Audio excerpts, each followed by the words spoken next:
What's up, guys? I am Ben 10,000 yugioh. I am your friendly neighborhood Yu-Gi-Oh superhero, and today, guys, we have the final match of round 2. We have Machine Revolt versus Samurai Warlords. So this is ancient machines versus samurais of the future. Very interesting. Will the warriors come out on top, or will the robots come out on top? This is the final matchup before the top 16. So whoever makes this one is going to be one of the top 16 structure decks.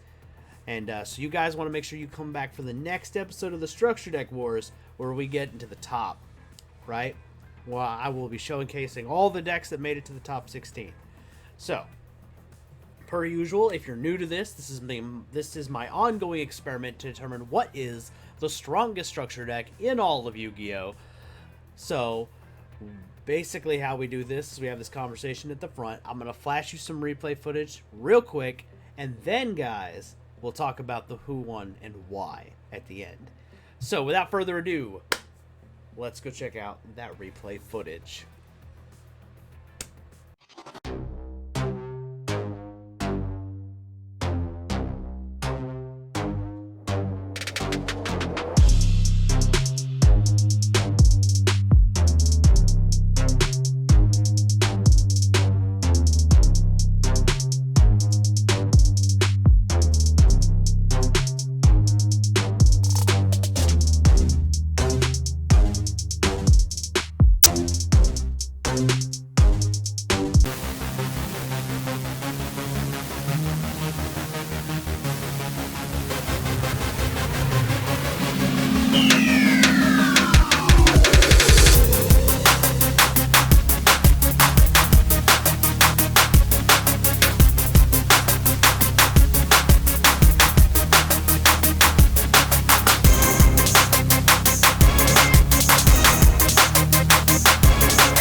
All right, there you have it, guys. This was a stomp, admittedly.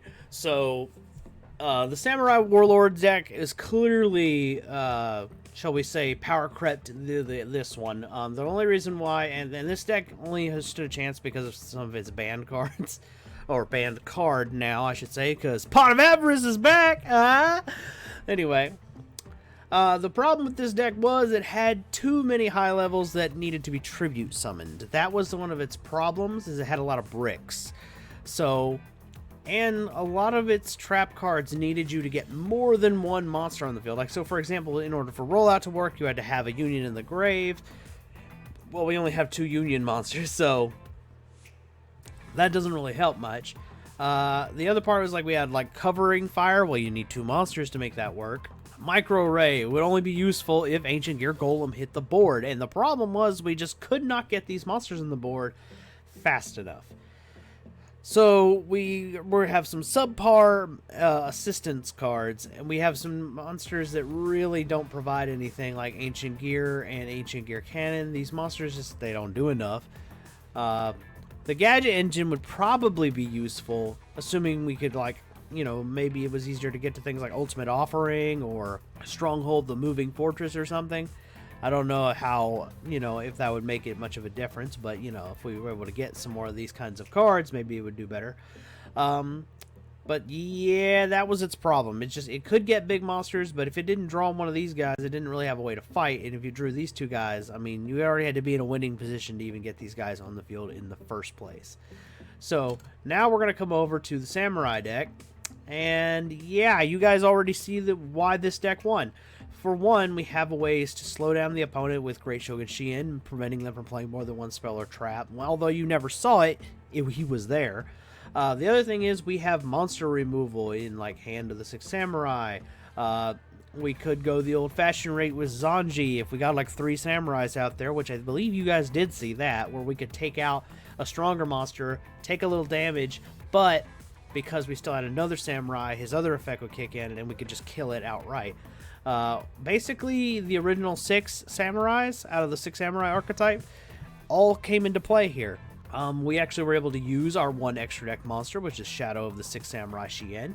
He did come in handy, and in fact, in the final game, we even boosted this guy up to 3,500, so he was Mr. Beefy, big beat stick. And then, of course, we have just a lot of consistency cards. We have Rhoda, we have Shien Smoke Signal, we have, even though we didn't see it, we have Gateway, we have Shien's Dojo, we have 6 Samurai United. Also, we have competent trap cards like 6 Style Dual Wield, especially in a structure deck like format where we only get 1 structure deck. Having the ability to bounce 2 cards away is super powerful. It's a 2-for-1, so you can't complain. I mean, you can, but you know. I don't think Rivalry would have been any useful at all, to be honest, if we had drawn it, but it's because it's Warriors versus Robots, so this would probably be useful against a different structure deck, I'm sure. Like if the Kaiba structure deck had to pick robots or dragons or vampires or, excuse me, zombies or whatever, they would be in a pickle. But other than that, you know, this card's not that great. But Dark Hole, we got Monster Hate. We got a lot of Monster Hate. And then we have Back Row Hate. We literally have, this structure deck literally had everything it needed. It's definitely gotta be one of the better ones. We have Kaman and we have Yaichi. That's probably not how you say that, but that's okay. You guys know what I'm saying here. We have the Archer and we have the Bomb Thrower, and basically between these two guys we have Back Row Hate, and we have just the deck had its own like Halls of the Haunted and Monster Reborn type cards. So I also has a way, although I'm not gonna lie, I'm about convinced that the A-Forces is probably the most useless card in this deck, because every time, without fail, this card is useless. When this deck fought the zombie deck, useless because everything was a zombie. Now when he's up against the robot deck, he happens to draw MST every time. Like, what the hell?